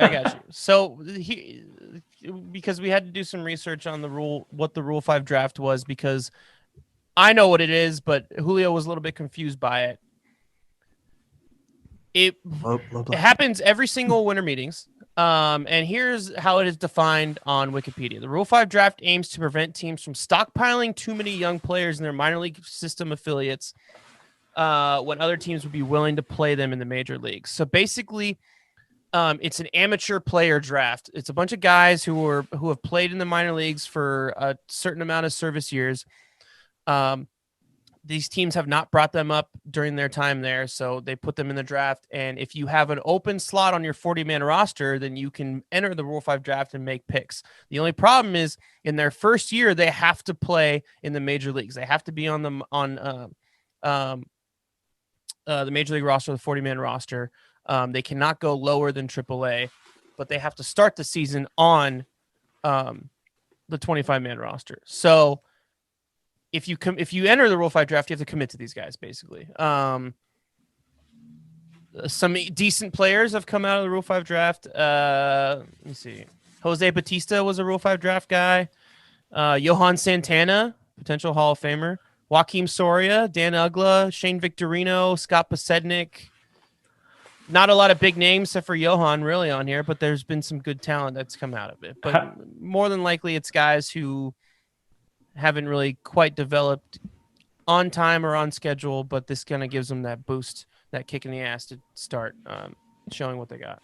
Did you mention how you qualified? Like, how do you be, like, just how are you able to get selected? So, like anybody in their minor system that hasn't gone over AAA? No, you have to have served a certain amount of years. Oh, So, if you were 18 or younger on June 5th preceding their signing, we don't have to get into it. It's just you have to serve a certain amount of years. And they have to have been in the minor leagues and in order to enter the draft, to be a team that is in the draft, you have to have open roster spots on your 40-man roster. So the A's had 2 open spots, so they had 2 picks in the Rule 5 draft. Yeah. Nice. And who was that second pick? There you go. Second pick was Danny Jimenez. Yeah, well, look at that throw over there. Second pick is Danny Jimenez, relief pitcher. He started off in the Blue Jays system, and then he was picked up by the Giants farm system. In 2019, he posted a 2.59 ERA with 98 strikeouts in 59 innings between AA and AAA Toronto. Little basics about what his stuff looks like. He hits 95, hits up to 98, and he's got a slider. We are pretty aware that the A's are going to be losing a good chunk of their bullpen with Liam pretty much all gone, but we also have to think about guys like Joaquim Soria is going to be a free agent. Yusmeiro Batiste is going to be a free agent. And if there's one thing we've kind of learned about this A's team from this last 2-3 year run is they do a fantastic job of just evaluating bullpen arms. And this has potential to be another one of those guys. Yeah, I don't know. I like this pick. I think he'll be a solid middle of the bullpen guy. And he can develop and learn behind these other dudes. He's not going to be a key guy. I think we already got that one figured out. It's going to be Jake Diekman, JP Wendelken, and Lou Trevino, and so on and so forth. We're pretty stacked bullpen. We got guys who are going to be that, but I don't know. We'll see what he's got. If he ends up back in AAA sometime throughout the season, I wouldn't be surprised. So don't get your hopes up. But yeah, I don't know. We still got some moves to make in the bullpen too. So who really? I mean, I guess who really knows what's going to happen? Yeah, it's still pretty. And let's be real, we're not the most knowledgeable guys when it comes to farm systems from other teams and stuff. But just from the research that we've done, it's like, these are positive moves. But before we finish up today's news, we of course have to give you a couple updates on what's going on with our kind of big guys who are going to be free agents. First and foremost, we got to talk about Marcus. No real news of traction with the team right now, unfortunately. It's quiet on the Western Front. Yeah. But it sounds like, according to an article that Jeff Passan wrote for ESPN Plus, sounds like there's a pretty good surplus of teams that are interested. You've got the Dodgers, the Mets, the Blue Jays, the Phillies, the Astros, the Cubs, the Yankees, the Giants, the Angels. We can probably knock out the Angels now. The Rangers, the Tigers. But the big 30 other teams. Great. Yeah. I mean, exactly. who wouldn't want one of the best shortstops in the game? I mean, there's no surprise. And Chris is going to be pretty upset about this too, though. But there is some rumors that teams are looking at him to flip positions as well. Well, Jessica Kleinschmidt said on our podcast that teams are willing to move their current shortstop. Okay. Oh, that's right. That's right. It was the opposite. Is that they have a pretty nice shortstop on their team, and they're willing to move them somewhere else so that Marcus can come in and play shortstop. Yeah. So nothing news, but I think the big thing too is the 2021-2022 shortstop free agent market is going to be pretty nuts. Yeah. Baez, Correa, Lindor, Seager, and Story are all going to be free agents, and they're all going to be still pretty young at that point. So teams might be holding on. Marcus, look, we knew. Yeah. So who knows? Who knows what this really is going to benefit in the end with all that? Obviously, Chris and I we're not religious people, but we'll pray to whatever gods will listen to us. Oh, yeah. It's okay. It's okay. We'll see what happens. Also, Liam Hendricks. I think we've assumed he's gone. Yeah, I think the Phillies would be the best bet. If I had some money, I would say the odds are pretty good. Yeah, the teams are rumored right now: Phillies, White Sox, Dodgers, Astros, Mets, Blue Jays, because the Mets and Blue Jays are going after everybody right now. And we're at the point that is 32 years old.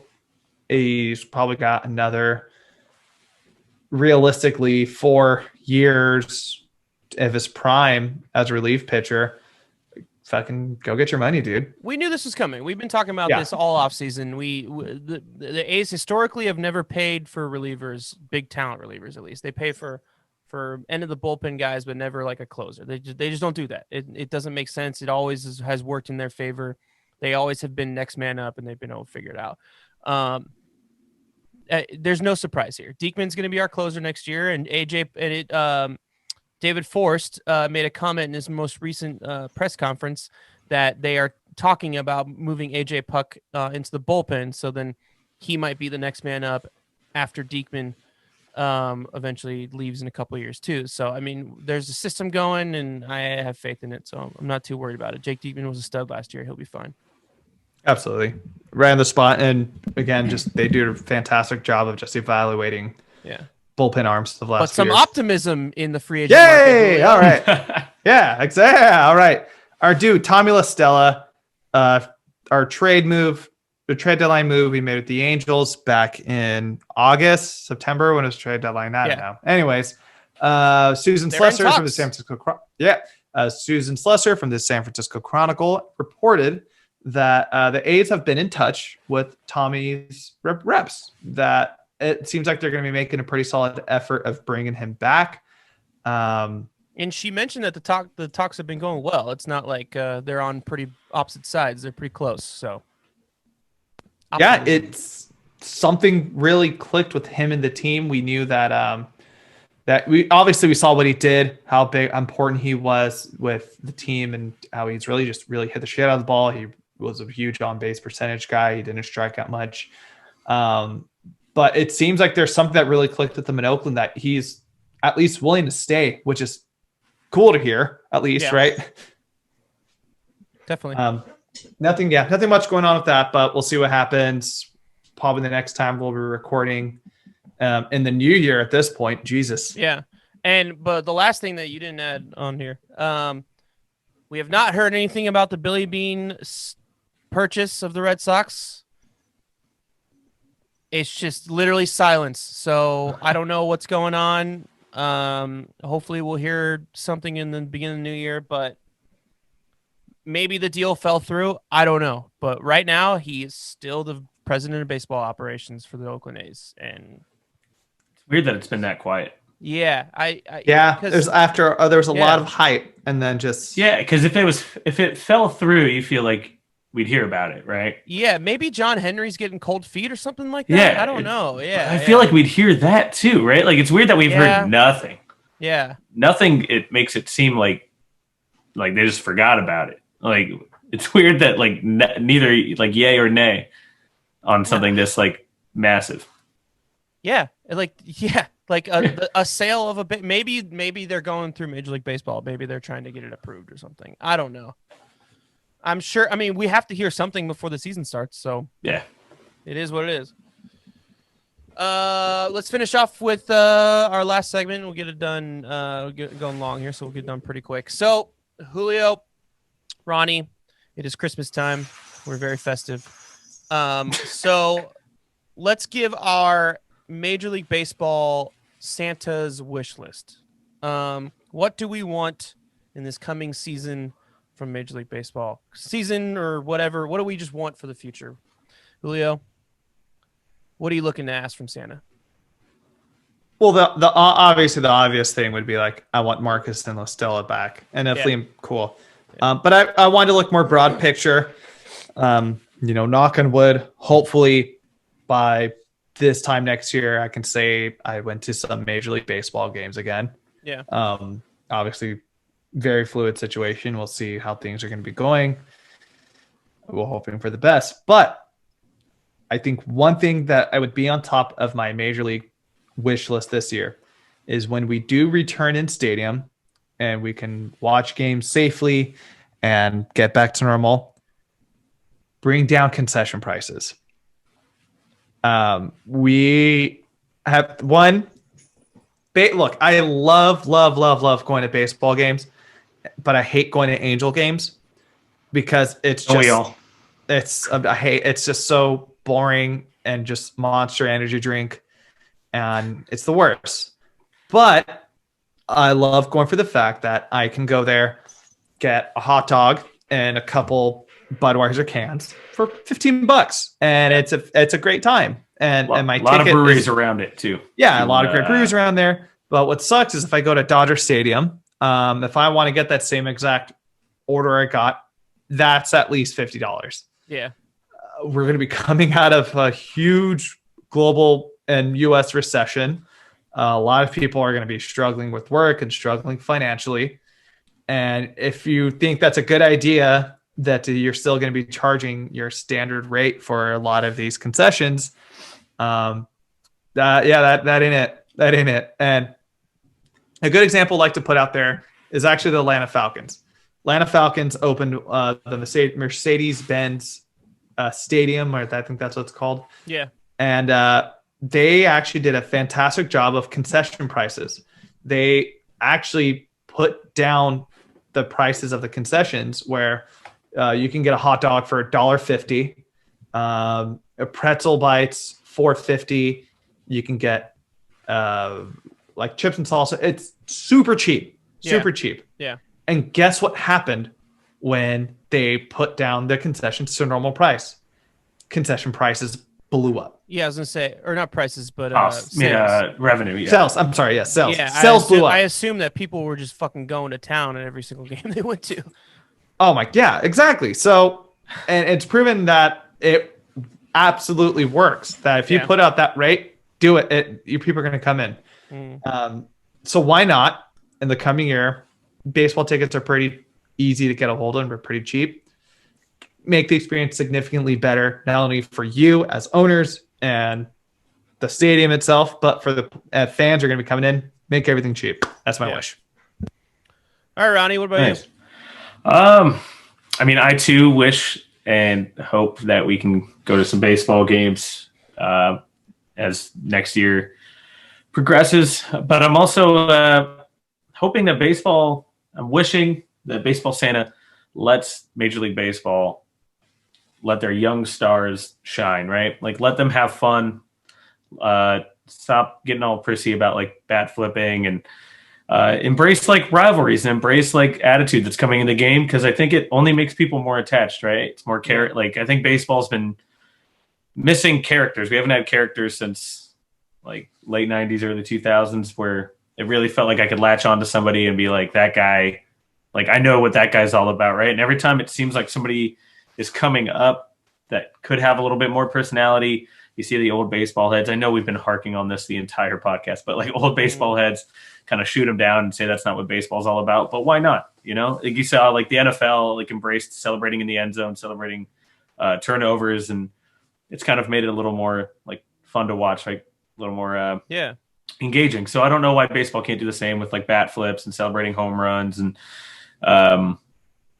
just overall letting personality shine through. I also am wishing that baseball does a better job of managing itself and getting through the rest of this pandemic in a safe way that doesn't cost us any games and hopefully gives us more than 60, even if it's not the full season. We at least get way more than 60 games and we get closer to a full season. So those are my wishes. All right. For me, my two favorite sports things in the world are March Madness and playoff Major League Baseball. Say what you want about the competitiveness of the regular season, how this expanded playoffs was affected this season. I loved every second of it. I loved the additional wild card round. I love the extra teams added in there. I love the matchups. I love the intensity of more playoff baseball games. 1 month is too short for me. Let's keep this expanded playoffs, please.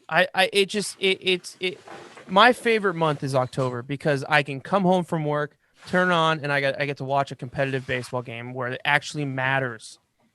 Like the middle of like the dog day, like July games, those are fun to watch and all, but like, I mean, at the end of the day, is it really that big a deal if you win or lose? I don't know. But these ones, the intensity, it's just so much fun to watch. The extra round of baseball playoffs last year was just so much fun. I hope they keep that. And that's my wish. It's also, it's a step in the right direction again on being more progressive and changing the game and having it be more fun and more likable to the common audience, the public. NBA just did it. They had their additional play-in tournament for this past season. It was a hit. So what they do, they added it to the playoffs this season. I mean, it's just. And we're going to see how football does it this year too. Yeah. I mean, if it works, like, why not, man? I think all the players would love to be involved. Out of all the quirkiness that happened of the weird stuff this year with like the runner at second, extra inning kind of thing, expanded playoffs, I think worked out a lot better than all of us really thought. Yeah. I'd make some small changes. I feel like the 1 seed should, I don't know, maybe keep like all the home games, but kind of sucks that if you number 1 regular season, you still have to play like a best of 3. It seems a little wacky, but yeah. But I agree. The extended playoffs, there should be changes. Like we could think about changes, but keep the playoff for sure. It works in the NBA. I just think that 10 teams out of the entire league is just not enough. Like, yeah, I agree. Yeah, we've seen so many you need times more rooting. where such good baseball teams have just been cut short. You know, and yeah, more rooting interest, more fans rooting in October is never a bad thing, right? Yeah. Exactly, and it only intensifies the popularity because then you have more regions of the United States who are interested in what's going on. Julio, do you have another one, or was that your only one? That's pretty much my major one. I know we were running a little late in the time, so I don't want to go too hard. But if there's anything else that really jumped out to all of you, definitely jump into it. Right? You tell me we're not going to wish for an A's Dodgers World Series. Oh, we're always wishing for that. Always wish for that. But realistically, the A's won't make it past the division round, so it doesn't matter. And the Dodgers will find a way to choke in an actual season. Yeah, it'll be fun. Especially if we decide to not sign our second best player. But that's how we'll know the world has healed. Yeah, there you go. No, that was it. That was my main one. So, all right. Well, thanks, Ronny, for joining us this week. Appreciate it. Now, Ronny, one last little thing before you go. Chris, if you don't know, Ronny is also a big Bachelorette fan. I am. Ooh. I am. Who you got? Who's so I need Julio. One thing. I'm going to break the wall. We're recording this on a Monday. It's another Monday, Tuesday batch week. Right? Yeah. So that's why I'm kind of like, all right. Yeah. That's why Julio wants to get off because it just hit 8:00 here on the West Coast. But I'm not going to watch tonight. Instead, I watch both tomorrow, right? So don't spoil anything for me tonight. Got it. Okay. Sounds good. My heart wants Ivan to win. I love that little boy, sweet guy, angel man. Pretty sure it's going to be Zach, and I'm not upset about that. All three of these guys are great. Agreed. But if I had a tier list, right, it would be Ivan, Zach, and then Brendan's like just there, man. He's not doing much for me, but he's a good guy. I'm glad we got rid of Ben. I had a lot of issues with Ben. Too many issues with Ben. It's pretty bad that you could tell everybody, cast, crew, other dudes, Chris, that you love this woman, but you can't say it to her. Pretty cringy. Yep. So the guy just looks, he lives in Venice, California. Like, he's for sure trying to be a model, and he went on the show to and boost that career. Yep. 100%. Big time. He also strikes me as like, because he's from Indiana, and it was like hometowns, right? And they had to do like the janky, like you had to make your own hometown. And the dude was like, nah, screw it. I'm just going to take you to Venice Beach because that's where I feel the most at home. I was like, please send this guy home. Here, please leave. I also have Zach. I'm going to Zach. Yeah, I don't want. Again, big Ivan fan, but my heart is telling me Zach. What do you guys like about Ivan? He just seems like such a pussy to me. Like, I'm just like, I'm not about it. Hey, what's wrong with that? There's nothing wrong with that. I think that's fine. No, I think they're all solid options. I think Zach's gonna win. I think he's the front runner. I really like Brendan though. I want him to win. I felt like their connection was the first one, so I really feel like their relationship just has more length to it, and they're a lot more similar. But I don't know. I can't wait for this to just divulge into a Bachelor podcast in the new year before baseball season starts. That's gonna be the next on the. There's so many Bachelor pods. I'll be next one. There's too many. But that's a crowded market. We're not doing that. I'm doing it by myself, solo. There you go. Tune into my show an hour and a half, 2 times a week. So yeah, thanks for coming on. We have a new podcast. We're kind of creating a podcast network, the Bandwagon Fan Podcast Network. We have a new one, NBA Breakfast Pod. The NBA Breakfast. Check it out on all podcast platforms. It is myself and Xavier Gomez. It's a fun, quirky, funny way to look at the NBA. It's not so much a lot like this podcast, not so much analytics and seriousness and talking about the game. It's more of a fun, funny way of looking at it. So that's the new one. Check it out. You can check out my Twitter to get links from it and stuff like that. I'll be posting that. But we will have more episodes for this podcast, The Town Tailgate, in the coming year when we actually have some MLB news. But slow news day, it feels like the past month. I don't know, Julio. Oh, yeah. It's just the nature of the game. Then before we go, too, also got a quick shout out. Pretty much everybody in my family has been born in December besides my dad and I. Nice. So just want to give a Reynoso family shout out. Elias, Mondo, Andrew, and of course, my mom. Happy birthday to all of y'all. Thanks for listening. Love y'all. And then, Ronnie, always a pleasure to bring you on.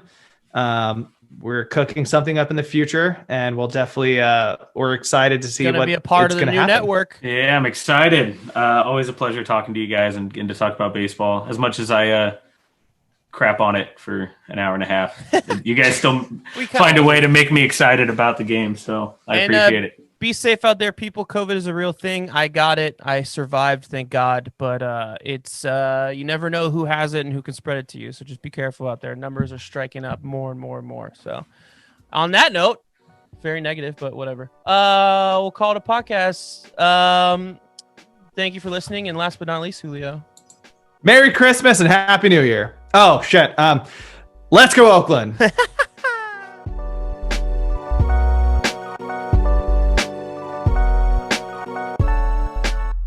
The Town Tailgate is an independently produced podcast. It is written and executive produced by this guy, Chris Madrigal, and my partner in crime, Julio Reynoso. It is sound mixed and edited by yours truly. Social media management and marketing is run by, once again, my partner, Julio Reynoso. And a special thanks and shout out to my brother, Larry Madrigal, for composing and producing our theme song, as well as graphic designing our album cover and artwork. Thank you so much for listening, everybody. Please tune in next week. Please subscribe. And last but not least, as we always say, let's go Oakland.